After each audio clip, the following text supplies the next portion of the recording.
দেখতে পাচ্ছেন আমাদের সেই পিঠে তৈরি হয়ে গেছে। এই দেখুন সেই ছই পিঠে দেখতে পাচ্ছেন আপনারা। ঠাকুমা যে পিঠেগুলো বানালো এটা হলো সেই পিঠে। ও দেখুন কত সুন্দর হয়ে গেছে এটা। এই দেখুন মানে পুরো মাখো মাখো হয়ে গেছে একদম। এক চামচ খেয়ে দেখি কেমন লাগে।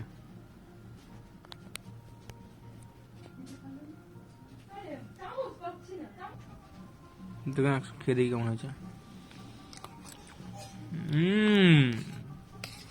যেমন গুড়ের সেন্ট বেরোচ্ছে তেমন পাটালির সেন্ট। সত্যি দারুণ হয়েছে খেতে। আর আমার সেই ফেভারিট পিঠে দেখুন পাটিসাপটা হয়েছে। দেখুন আমার ফেভারিট। তো এটা কেউ টেস্ট করবো এখন। তো এটাকে এক কেমন খেয়ে টেস্ট করে দেবো কেমন হয়েছে। ভেতরটা দেখুন পুরো পুরো হয়ে গেছে একদম নারকেলের এটা।